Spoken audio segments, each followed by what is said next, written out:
Tout dans votre vie pourrait ressembler à des eaux mortes et desséchées. Mais si vous commencez à prophétiser la parole de Dieu sur ces eaux, il y aura de la puissance dans votre bouche.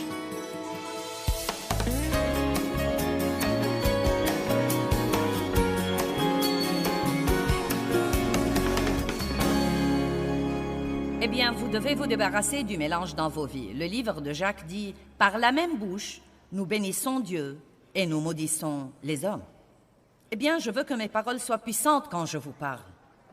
Mes paroles doivent être fortement ointes. Si je m'attends à ce que vous vous asseyez là et que vous m'écoutiez, et même que vous reveniez plusieurs fois, et que vous regardiez l'émission de télé jour après jour, mes paroles doivent être ointes. Et mes paroles ne seront pas ointes si je prêche la parole de Dieu quand je suis en public, mais que derrière les portes fermées à la maison, j'utilise ma bouche pour beaucoup d'autres fins impies. Donc je vous implore aujourd'hui de prendre ceci au sérieux, car Dieu a besoin de vous, il veut vous utiliser, il veut également accroître l'onction, la puissance du Saint-Esprit sur votre vie, mais vous devez coopérer avec lui. Les paroles portent une puissance créative incroyable. Regardons Ésaïe 55. Ésaïe 55, 10 et 11. « Car comme la pluie et la neige descendent des cieux et n'y retournent pas, mais arrosent la terre et la font produire et germer et donner de la semence au semeur et du pain à celui qui mange. Pensez donc à la pluie et à la neige. Elles descendent du ciel, elles arrosent la terre, et c'est précisément ce qui fait que cette semence germe et qu'elle produise du bon fruit. Il dit, « Ainsi sera ma parole qui sort de ma bouche. Elle ne reviendra pas à moi sans résultat, sans produire d'effet et sans être utile, mais fera ce qui est mon plaisir et ma volonté et accomplira ce pourquoi je l'ai envoyée. » Donc cela me dit que quand je prononce la parole de Dieu de ma bouche, non pas mes paroles, mais la parole de Dieu de ma bouche, elle arrose la graine que j'ai plantée par les différentes activités dans ma vie et elle la fait pousser. Par exemple, si vous allez payer la dîme et donner avec diligence, faites attention à la façon dont vous parlez de vos finances. Si vous avez planté une graine dans la terre du royaume de Dieu, alors ne la tuez pas en disant des choses négatives sur votre futur financier. Je ne m'acquitterai jamais de mes dettes, je n'ai jamais assez d'argent, je ne peux rien me permettre. Non, dites, je paye la dîme et je donne, et Dieu s'occupe de mes besoins. Je suis la tête et non la queue, en haut et jamais en bas, je prête à beaucoup de nations et je ne m'emprunte jamais.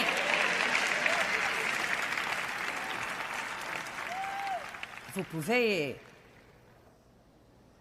croire que c'est impossible si c'est ce que vous voulez croire, mais je sais que c'est possible. J'ai ici une liste de confessions que j'ai faites en 1977 avant d'avoir jamais entendu quelqu'un prêcher ceci. J'étais une personne très négative et Dieu m'a dit d'arrêter d'être négative. Et 6 mois plus tard, j'ai dit, j'ai arrêté d'être négative, mais rien n'a changé. Et il m'a dit, tu n'as pas encore commencé à dire des choses positives. Il ne suffit pas de se taire, vous devez dire ce qu'il faut. Amen. Donc, personne ne m'a jamais enseigné ceci. Je n'ai jamais lu un livre là-dessus et Dieu m'a fait faire une liste de confessions. J'appuyais tout ce que j'allais dire sur des versets de la Bible et je commençais à le confesser à haute voix 2 fois par jour. Une des choses que j'ai commencé à dire à l'époque était « Je suis la tête et non la queue, en haut et jamais en bas, je prête à beaucoup de nations et je ne m'emprunte jamais. » C'est dans Deutéronome 28.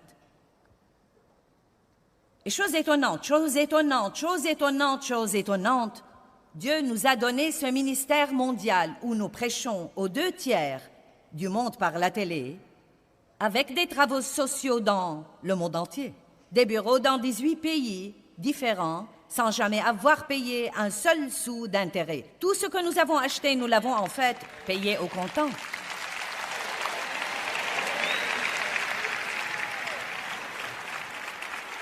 Maintenant, certains pourraient penser, eh bien, ce doit être agréable pour toi. Eh bien, vous n'étiez pas là quand je marchais toute seule dans ma maison,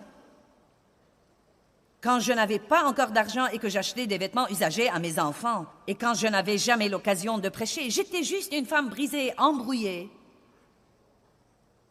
dont on avait abusé Et je croyais Dieu et je me fiais à lui pour apporter la guérison dans ma vie. Et je sentais que j'avais un appel sur ma vie pour enseigner et faisais une petite étude de Bible à 25 personnes.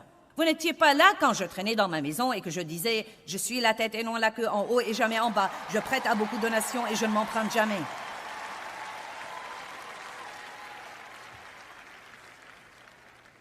Je ne peux même pas imaginer l'argent que nous avons investi dans le travail du royaume par Dieu qui nous a donné la sagesse d'épargner et d'opérer de cette façon.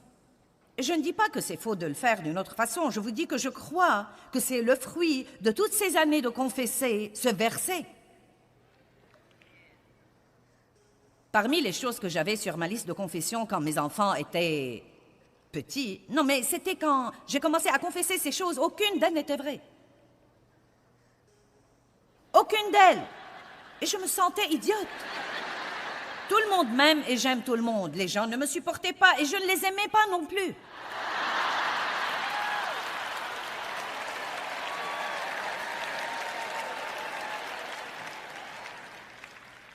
Voilà, celle-ci était bonne. Mon fils David, qui est mon aîné, a une douce personnalité et il n'est pas rebelle. Je me suis réjouie quand ce garçon a quitté la maison à 18 ans. Eh bien, maintenant, c'est lui qui est en Afrique en ce moment pour établir nos travaux sociaux de proximité. Il dirige le programme mondial des missions. Vous devez faire attention à ce que vous dites à propos de vos enfants. « Oh, tu n'arriveras jamais à rien, tu ne sais rien faire comme il faut. Arrêtez ça, arrêtez ça, arrêtez ça, arrêtez ça. » Ne regardez jamais un de vos enfants pour lui dire « Tu es un mauvais garçon. » Dites plutôt « Ce que tu as fait était mauvais, mais tu es bon. » Tu es vraiment bon, tu es plein de bonnes choses. Dites à vos enfants, vous pouvez tout faire par Christ qui vous fortifie. Apprenez-leur qu'ils ne devraient pas se comparer aux autres, quoi qu'il arrive, qu'ils ne sont pas comme tout le monde et qu'ils ont des capacités de Dieu. Apprenez-leur des choses que vos parents ne savaient peut-être pas vous enseigner. Ma fille Laura était ici hier soir. Ma fille Laura opère dans la sainte sagesse et la discipline et elle est pleine d'énergie. Elle était la fille la plus paresseuse, la plus débraillée. Non, mais je me querellais tout le temps avec elle à cause du désordre qu'elle mettait un peu partout à la maison. Maintenant, elle aide à s'occuper de moi.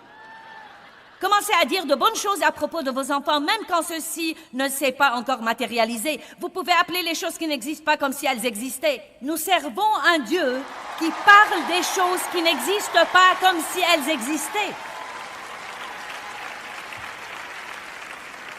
Arrêtez d'appeler tout ce qui est comme s'il allait toujours rester comme ça et probablement empirer. Ça ne va jamais changer, tu ne vas jamais changer, je n'aurai jamais d'argent. J'essaye de le faire, sœur. J'espère que vous puissiez voir ce que je vois dans mon esprit pour vous. Mais c'est quelque chose et vous devez faire systématiquement. Vous devez le faire encore et encore et encore et encore et encore. Dave et moi faisons toujours ça. Dave a un livre qui est toute une liste de confessions qu'il confesse tous les jours sur lui, sur notre famille, sur notre ministère, sur les partenaires de notre ministère. Nous confessons de bonnes choses sur vous pendant que nous vous apprenons à faire ça vous-même. Croyez-moi, celle-là est vraiment spéciale pour moi, car je voulais tellement que quelqu'un vienne me demander de prêcher quelque part. Et je faisais cette petite étude de Bible à 25 personnes. Et une de mes confessions était « Je reçois des engagements pour prêcher en personne, par téléphone et ou par courrier tous les jours. » Et maintenant, c'est une réalité.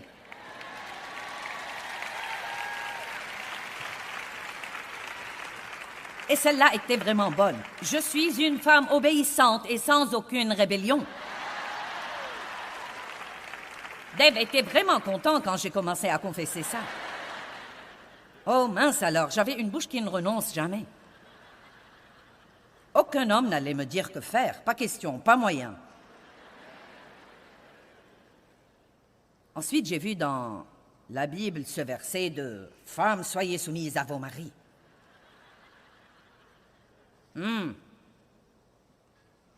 J'y suis finalement arrivée, mais ça a pris quelque temps.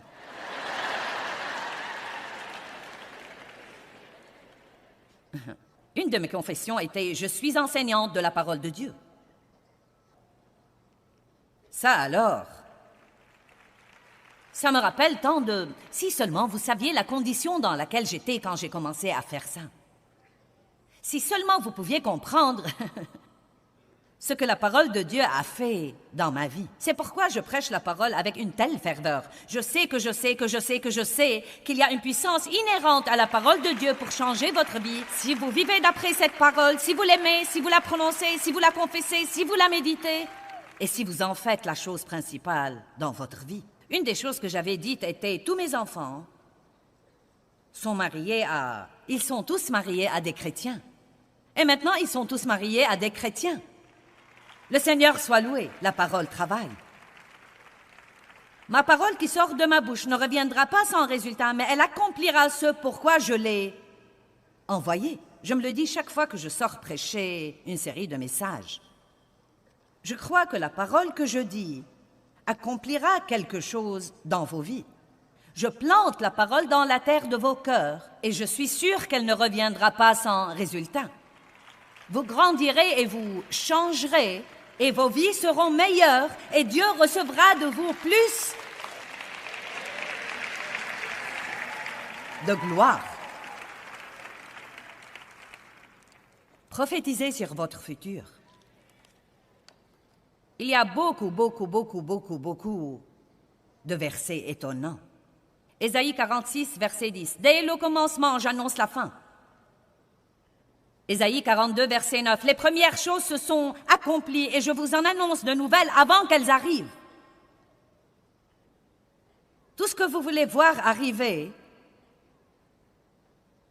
vous devez commencer à en parler comme s'il était déjà fait. C'est pourquoi je dis de façon régulière, Dieu travaille dans ma vie.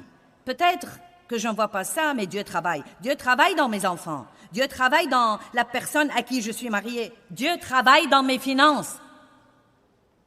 Dieu travaille. Et je crois que chaque fois que vous dites ça, peut-être que Dieu nous assigne un autre ange pour faire un peu plus de travail. La Bible dit que les anges prêtent l'oreille à la parole de Dieu. Il y a des anges qui nous sont assignés pour nous aider dans notre vie. Des anges gardiens, des anges qui nous aident, des anges qui nous assistent, des anges qui nous protègent, mais ils ne prêtent pas l'oreille aux plaintes. Allez, vos anges sont si ennuyés, ils ne savent quoi faire, faites-les travailler. Dites, les anges, il est temps de se lever, nous allons travailler. Je suis la tête et non la queue, en haut et jamais en bas. Je prête à beaucoup de nations et je ne m'emprunte jamais.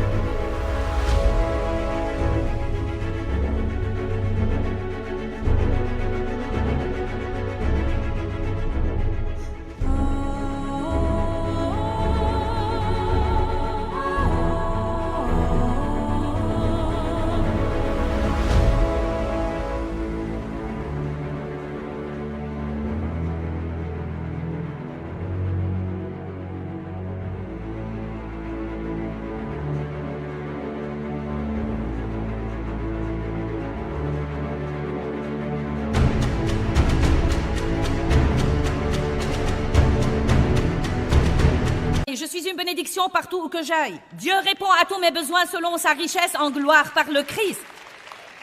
Je marche dans le fruit de l'esprit, l'amour, la joie, la paix, la patience, la bonté, la bienveillance.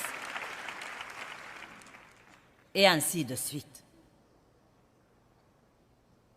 Ézéchiel 37. Il y a un petit feu qui s'allume dans vos entrailles en ce moment, je le sais.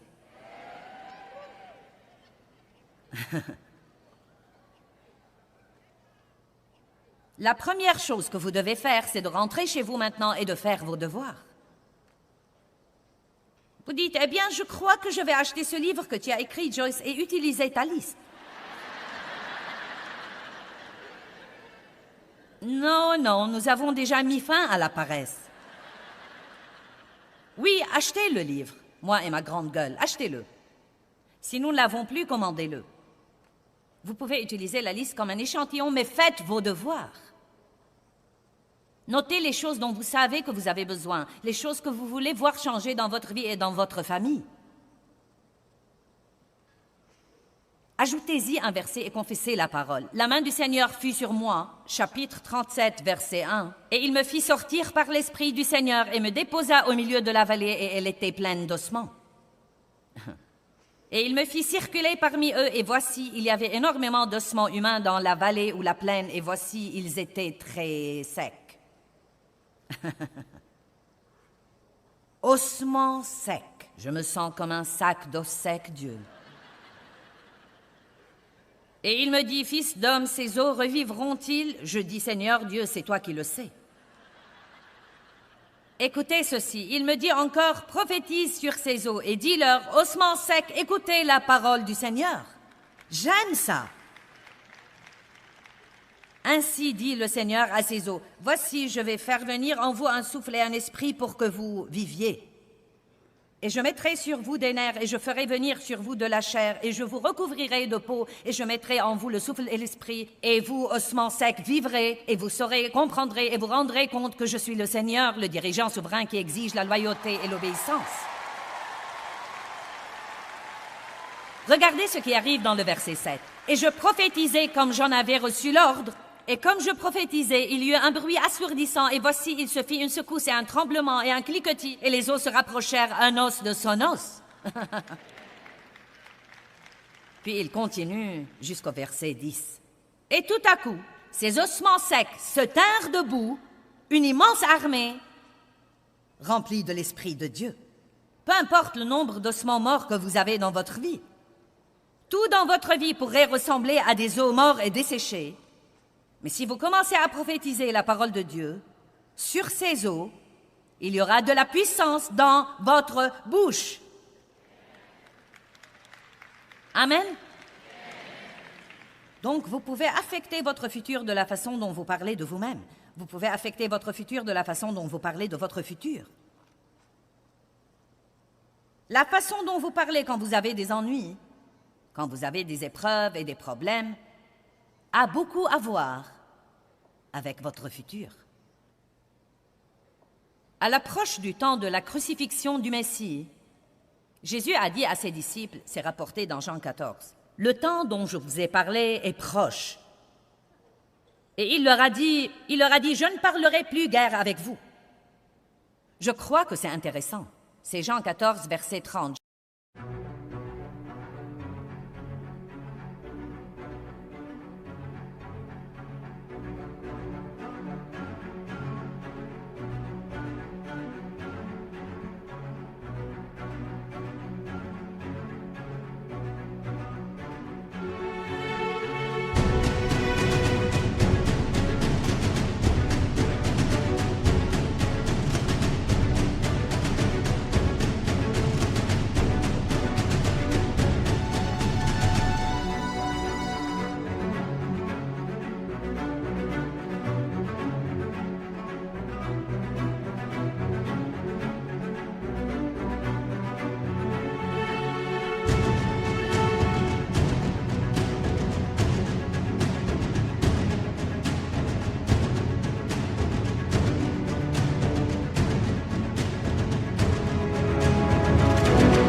Je ne parlerai plus guère avec vous. Pourquoi dirait-il quelque chose comme ça? Ésaïe chapitre 53, il dit « Comme un agneau traîné à l'abattoir, il n'ouvre pas la bouche. » Qu'est-ce que cela veut dire? Je ne l'ai jamais compris jusqu'à ce que j'ai compris Ésaïe. Même Jésus, quand il était dans un temps de douleur intense, a choisi de ne pas ouvrir sa bouche. Vous savez pourquoi? Parce que beaucoup de fois quand nous souffrons, si jamais nous ouvrons la bouche, nous risquons de dire ce qu'il ne faut pas. Ne faites donc pas ce que vous faites normalement. Dès que vous avez un problème, vous courez au téléphone. Tu ne vas vraiment pas croire ça. C'est arrivé encore une fois. Tu sais quoi, chaque fois que je gagne un sou, le diable me le prend. J'en ai assez, j'en ai assez, j'en ai assez. Je déteste ma vie. Ma belle, que devrais-je faire à ton avis? Arrêtez de demander ce que vous devriez faire à quelqu'un qui ne sait pas ce qu'il devrait faire lui-même. Demandez conseil à Dieu. Eh bien, je vais fermer ma bouche et ne rien dire à moins de dire quelque chose de bien. Décidez d'être silencieux parfois. Amen. Et n'est-ce pas que quand nous avons des ennuis, nous voulons juste le raconter, en parler. Non, mais si je vous disais, aujourd'hui, je vais m'attarder après la réunion et vous pouvez venir me raconter vos ennuis. Oh mon Dieu! Je me demande combien ce serait sage de dire, tu sais quoi, Joyce? Je n'ai rien à dire, je vais te laisser t'en aller et rentrer chez toi. Je suis bénie. Wouh! Ce serait merveilleux. Eh bien, une autre chose qui affecte votre futur, c'est de tenir parole. Si nous voulons être des gens de la parole, nous devons croire la parole, dire la parole, et nous devons tenir parole comme Dieu tient parole. Si vous dites à quelqu'un que vous allez l'appeler demain, appelez-le. Et si vous ne pouvez pas l'appeler demain, demandez à quelqu'un de lui dire que vous ne pouvez pas l'appeler. Et si vous ne pouvez rien faire de ça, appelez-le dès que vous pouvez l'appeler et dites-lui pourquoi vous ne l'avez pas appelé à l'heure. Si vous dites que vous allez faire quelque chose, faites-le. Tenez parole. Tenez vos engagements.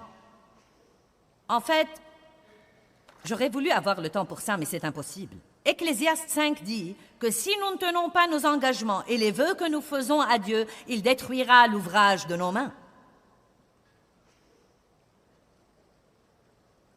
C'est si important. Et aujourd'hui, il est si difficile de trouver des gens qui font ce qu'ils vous disent qu'ils vont faire. Combien d'entre vous se rendent compte que cela devient un grand problème? Eh bien, cela ne doit pas être un problème pour nous. Nos paroles affectent aussi le futur de nos relations. Beaucoup de personnes sont divorcées aujourd'hui simplement à cause de mauvaises paroles prononcées ou de bonnes paroles non prononcées. Écoutez-moi bien, si votre mariage traverse une période difficile maintenant, je crois que si vous rentrez à la maison et que parfois vous commencez à dire les choses qu'il faut, vous verrez la situation changer. Applaudissez plus fort que ça, je ne veux pas rester ici longtemps.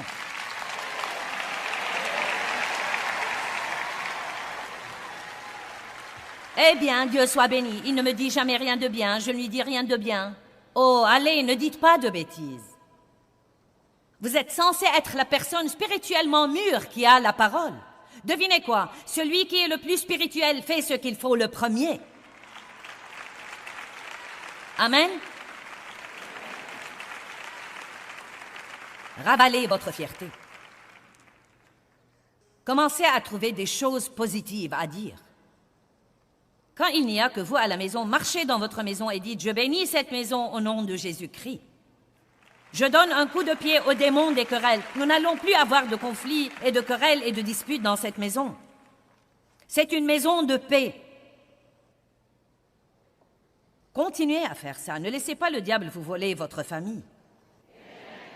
Ne laissez pas le diable vous voler votre mariage. Ne le laissez pas vous voler vos enfants et la connaissance de qui vous êtes en Christ. Ne le laissez pas vous voler votre futur en jetant de mauvaises pensées dans votre cerveau pour que vous ouvriez votre bouche et les débitiez aux autres. Amen. Dites quelque chose exprès. Regardons 2 Timothée 2. 2 Timothée chapitre 2, verset 23.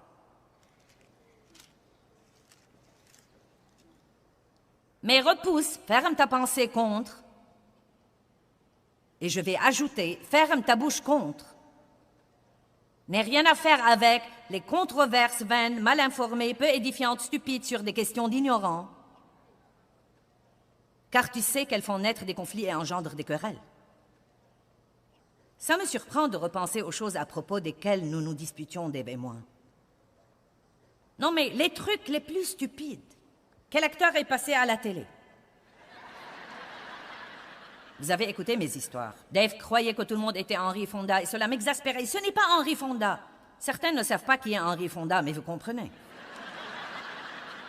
Ou quand je lui donne des indications, dire à un homme quel chemin emprunter pour aller quelque part est complètement inutile.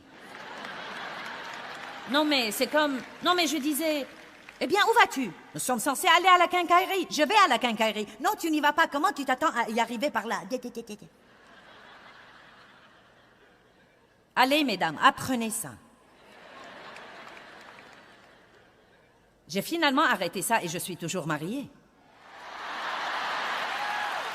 Je suis mariée depuis 45 ans.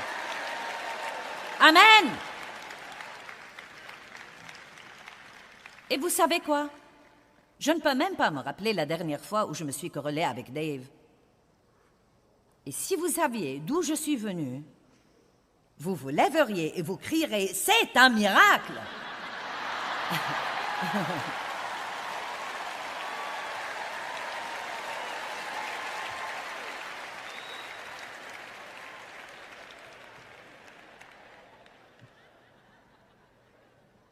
Ne faites pas une montagne d'une taupinière. Ne soyez pas une femme enquiquineuse. Vous savez ce que dit la Bible? Mieux vaut habiter en un coin, sous les toits, que de partager la demeure d'une femme querelleuse. Oh, allez les mecs, vous n'êtes pas si parfaits non plus. Eh bien, j'espère et je prie que le Seigneur touche vraiment votre vie, votre esprit, pour comprendre à quel point vos paroles sont importantes. Vous n'allez pas partir d'ici et ne jamais faire d'erreur. Mais quand vous faites une erreur, dites « Dieu envoie cet ange pour purifier mes lèvres. Donne-moi un nouveau départ. » Quand vous dites quelque chose de mauvais à quelqu'un, excusez-vous auprès de lui. Ayez assez de maturité spirituelle pour dire « Je n'aurais pas dû dire ça, je n'aurais pas dû parler comme ça, veux-tu me pardonner ?» Donnez toujours le bon exemple aux autres. Sortons dans le monde et soyons des lumières brillantes, brillants pour le Seigneur, dans un endroit obscur. Levons-nous tous. Eh bien, Dieu nous dit dans Jérémie chapitre 29, verset 11, « Je connais les projets que j'ai pour vous. » Mais est-ce que vous connaissez les plans qu'il a pour vous? Est-ce que vous croyez que Dieu a de bons plans pour vous? Vous savez confesser la parole à haute voix et vous accorder avec le plan de Dieu pour votre vie, avec vos paroles, fera dans votre vie les changements les plus étonnants que vous ayez jamais vus.